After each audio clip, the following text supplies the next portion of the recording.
नमस्कार, बहुत बहुत स्वागत आप सभी का। आप देख रहे हैं न्यूज 18 राजस्थान की खास पेशकश देश का बजट। आज इस बुलेटिन में बात करेंगे बजट की बड़ी बातों को लेकर। वित्त मंत्री निर्मला सीतारमण ने बजट पेश कर दिया। यह वित्त मंत्री का लगातार 7वां बजट है। इस बार बजट में महिला से लेकर युवा और किसानों पर भी फोकस दिखा। यह रिपोर्ट देखिए।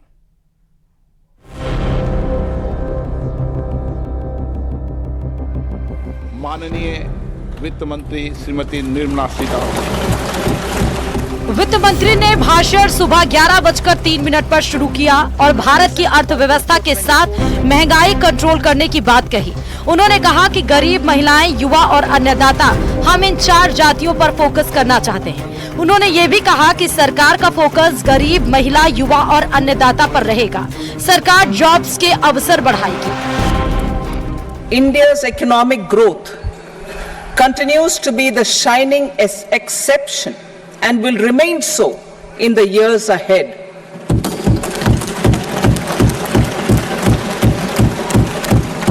India's inflation continues to be low, stable, and moving towards the 4% target. We need to focus on 4 major castes, namely the Garib, Mahilayein, Yuva, and Annadata, the poor, women, youth and the farmer. वित्त मंत्री निर्मला सीतारमण ने कहा कि budget में सरकार की 9 प्राथमिकताएं हैं, जिसमें कृषि, रोजगार, social justice, energy, urban development, infrastructure, innovation, research and development, next generation reform, manufacturing and service की बात कही है। This budget envisages sustained efforts on the following 9 priorities for generating ample opportunities for all.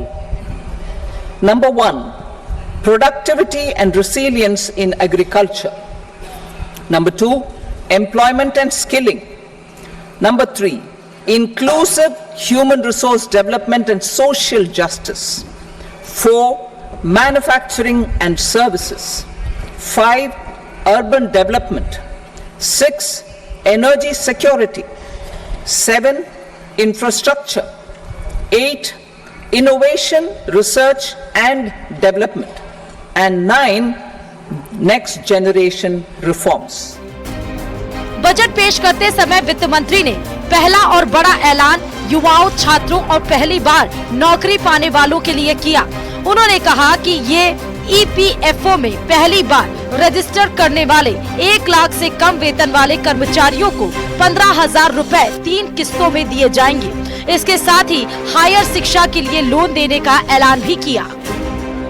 The government will reimburse to employers up to 3,000 rupees per month for 2 years towards the EPFO contribution for each additional employee. The scheme is expected to incentivize additional employment of 50 lakh persons.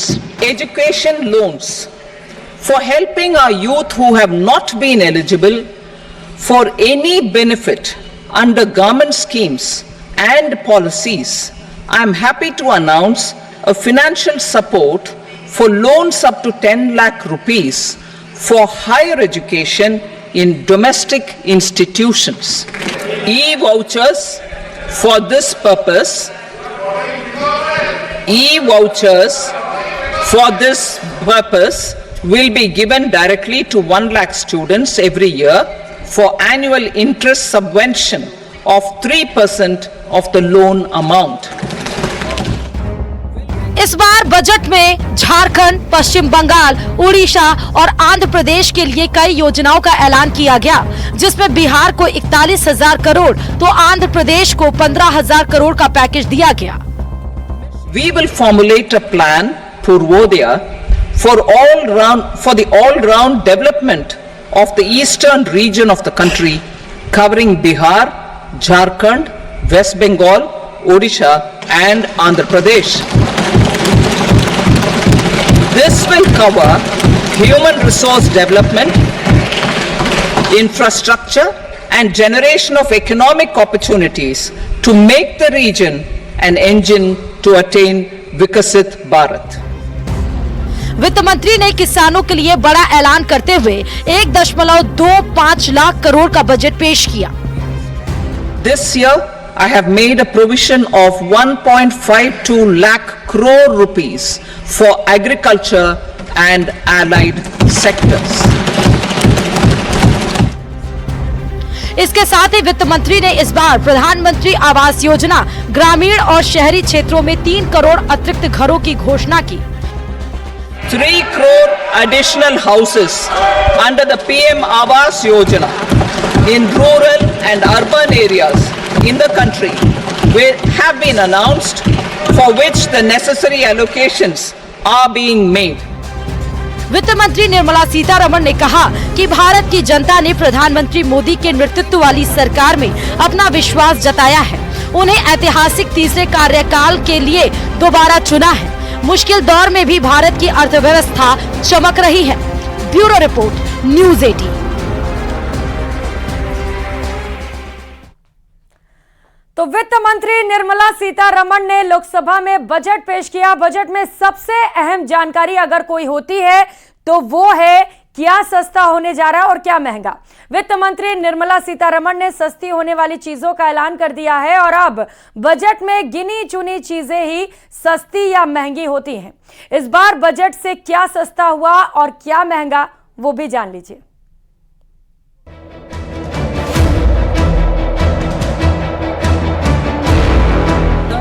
Modi 3.0 का पहला आम budget पेश हो गया है।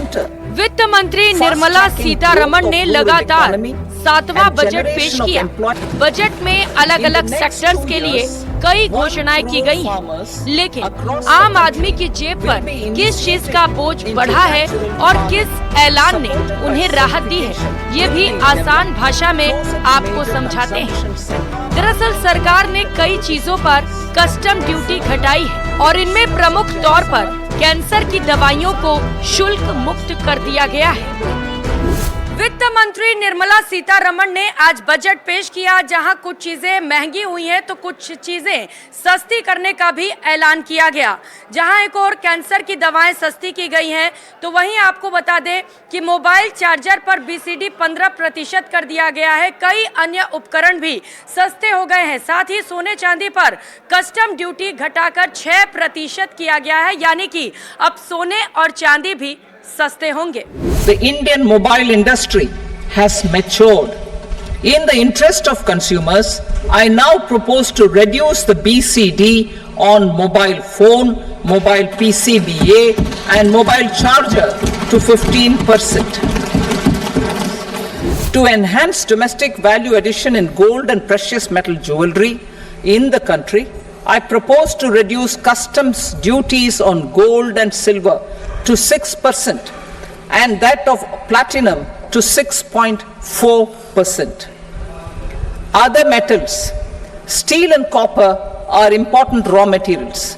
To reduce their cost of production, I propose to remove the BCD on ferronickel and blister copper. I shall now take up sector-specific customs duty proposals. Medicine and medical equipments. To provide relief to cancer patients, I propose to fully exempt 3 more medicines from customs duties. X-ray tubes and flat panel detectors for use in medical X-ray machines under the phased manufacturing program so as to synchronize them with the domestic capacity addition. इसके अलावा leather और footwear पर custom duty घटाई गई। सोना चांदी सस्ता, imported jewellery, platinum पर कस्टम ड्यूटी घटी, कैंसर की दवाएं, मोबाइल चार्जर, मछली का भोजन, चमड़े से बनी वस्तुएं, रसायन, पेट्रोकेमिकल। वहीं दूसरी ओर टेलीकॉम उपकरण महंगे हो गए हैं। इन पर लगने वाली कस्टम ड्यूटी को 15% कर दिया गया है। हवाई सफर महंगा, सिगरेट भी महंगी हुई, प्लास्टिक सामान, PVC फ्लैक्स बैनर, कुछ telecom equipment I propose to increase the BCD on ammonium nitrate from 7.5% to 10%. Plastics, PVC flex banners are non-biodegradable and hazardous for environment and health. To curb their imports, I propose to raise the BCD on them from 10 to 25%. Telecommunication equipment. To incentivize domestic manufacturing, I propose to increase the BCD from 10 to 15% on PCBA of specified telecom equipment. इसके साथ ही lithium ion battery सस्ती करने की घोषणा की गई है, जिसका मतलब है कि इलेक्ट्रिक व्हीकल भी सस्ते हो सकते हैं। साथ ही इंपोर्टेड ज्वेलरी भी सस्ती करने की घोषणा की गई है। Bureau report, news 18।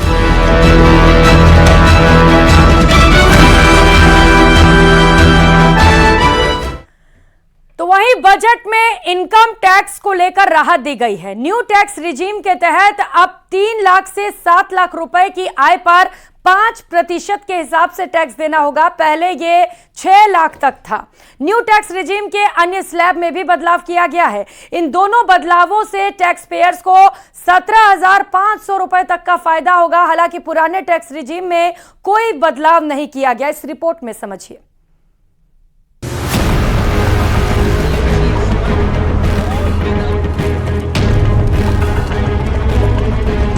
वित्त मंत्री निर्मला सीतारमण ने बजट 2024 पेश कर दिया है।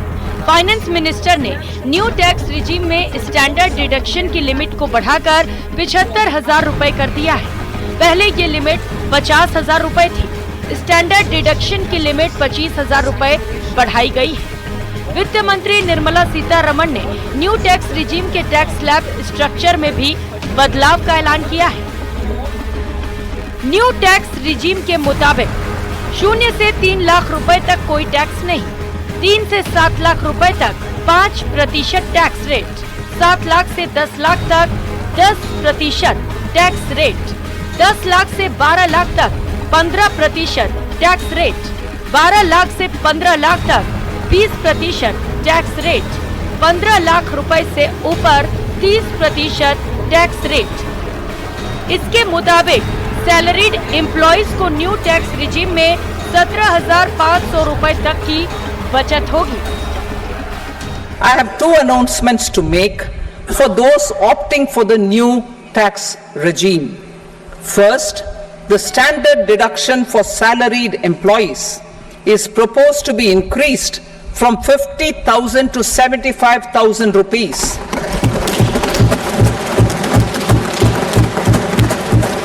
Similarly, deduction on family pension for pensioners is proposed to be enhanced from 15,000 to 25,000 rupees.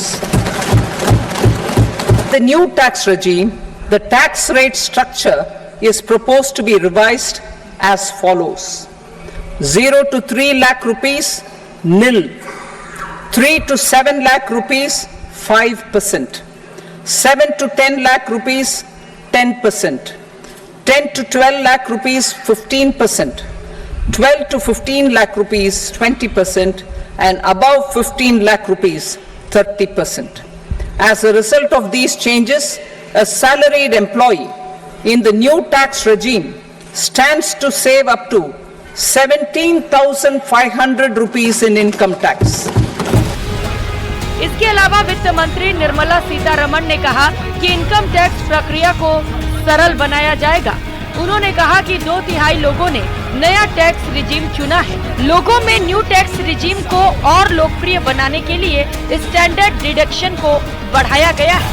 साथ ही टैक्स स्लैब में बदलाव किया गया है। The 5% TDS rate on many payments is being merged into the 2% TDS rate, and the 20% TDS rate on repurchase of units by mutual funds or UTI is being withdrawn. TDS rate on e-commerce operators is proposed to be reduced from 1 to 0.1%. Moreover, credit of TCS is proposed to be given in the TDS to be deducted on salary. Further, I propose to decriminalize delay up to the due date of filing statement for the same. I also plan to provide a standard operating procedure for TDS defaults and simplify and rationalize the compounding guidelines for such defaults. Standard deduction था salary वालों का, जो बहुत सालों से 50,000 की जो छूट है, जो विभिन्न प्रकार के जो खर्चे होते हैं उनके लिए छूट दे रखी है, उसको बढ़ा के उन्होंने 50,000 से 75,000 रुपये पर एनम के हिसाब से उन्होंने कर दिया है। दूसरा जो फ़ायदा दिया है वो पेंशनर को दिया है, जो पेंशनर का 15,000 रुपये का जो मासिक उनको जो छूट मिलती 15,000 की जो छूट मिलती थी उसकी जगह बढ़ा के उन्होंने उसको 25,000 कर दिया है। तीसरा जो है, इसमें जो 2 स्लैब हैं इनकम टैक्स में, एक ओल्ड रिजीम है, एक न्यू रिजीम है। न्यू रिजीम की स्कीम जो गवर्नमेंट की ये है कि उसमें किसी प्रकार की कोई छूट नहीं दी जाती, परंतु टैक्स की जो रेट है वो इस तरह से बनाई गई है कि आम जनता को काफ़ी राहत मिले है, और वो जो है रेट पुनः रिवाइज करी है और काफ़ी कम टैक्स उस पर कर दिया गया है। टीडीएस अगर समय पर नहीं भरा तो वो किसी तरीके का कोई अपराध नहीं होगा, और साथ ही साथ टैक्स की जो प्रोसेस है उसको भी और ज्यादा इजी बनाया जाएगा। तो इससे कितना फायदा रहेगा आने वाले समय में, किस तरीके का फायदा देख रहे हैं आप? देखिए, ऐसा है कि टीडीएस क्या होता था कि लेट पेमेंट हो जाने पे टीडीएस में प्रोसिक्यूशंस होते थे, उसको एक तरीके से अपराध माना जाता था।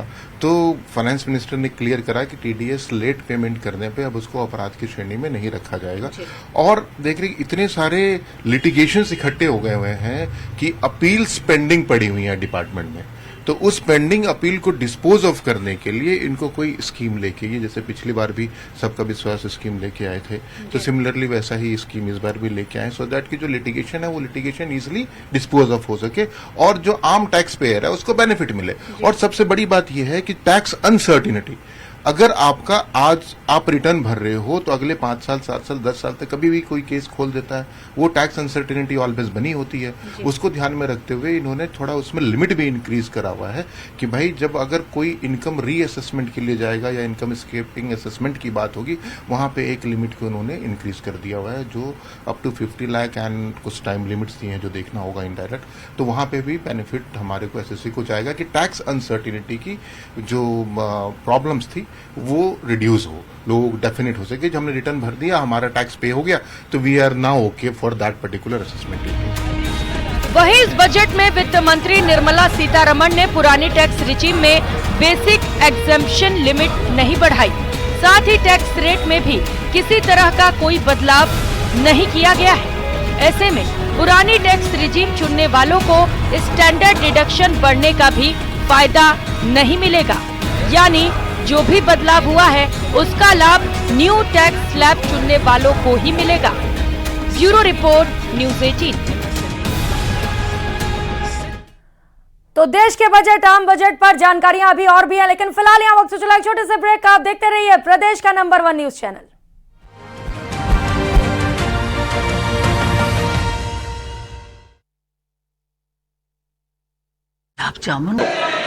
The Union Territory of Jammu and Kashmir budget. Sir, I rise to present a statement, Hindi and English versions, of the estimated receipts and expenditure of the Union Territory of Jammu and Kashmir for the year 24-25. New pension scheme. The committee to review the NPS has made considerable progress in its work. I am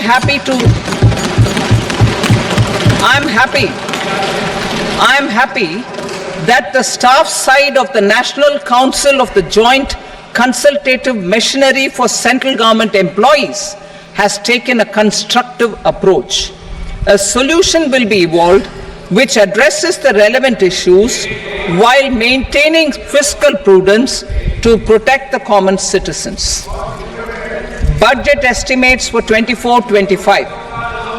For the year 24-25, total receipts other than borrowings and the total expenditure are estimated at 32.07 lakh crore rupees and 48.21 lakh crore rupees respectively. Trade facilitation to promote domestic aviation and boat and ship MRO. I propose to extend the period for export of goods imported for repairs from 6 months to 1 year. I'll read that again. To promote domestic aviation and boat and ship maintenance, repair and operations, I propose to extend the period for export of goods imported for repairs from 6 months to 1 year. In the same vein, I propose to extend the time limit for re-import of goods for repairs under warranty from 3 to 5 years. I now move to direct taxes. We will continue our efforts to simplify taxes, improve taxpayer services, provide tax certainty, and reduce litigation while enhancing revenues for funding the development and welfare schemes of the government.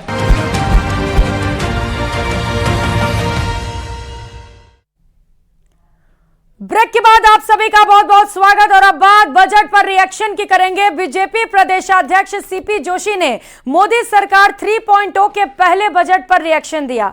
उन्होंने कहा कि BJP देश को परिवार मानकर काम करती है। सुनिए क्या कहा। इसको लोगों को थोड़ा अध्ययन करना चाहिए। वो खाली कांग्रेस के लोग ट्रांसफर कैसे होंगे, ट्रांसफर में अपना फायदा कैसे होगा, पेपर लीक में कैसे फायदा होगा, इन्हीं कामों में लगे रहते हैं। उनको थोड़ा इस बजट का अध्ययन करना चाहिए और मोदी सरकार के पिछले 10 सालों के बजट का अध्ययन करना चाहिए।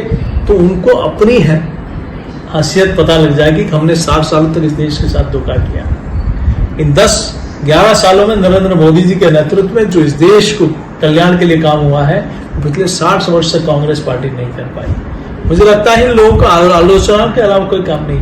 और ये भी और इनके नेता भी दुनिया में जाते हैं तो भारत की आलोचना करने से भी नहीं चूकते।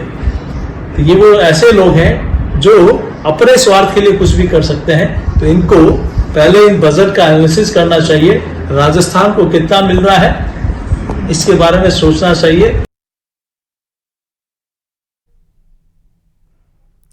और इस खास पेशकश में फिलहाल इतना ही। खबरों का सिलसिला जारी है। आप देखते रहिए प्रदेश का नंबर 1 न्यूज चैनल। नमस्कार।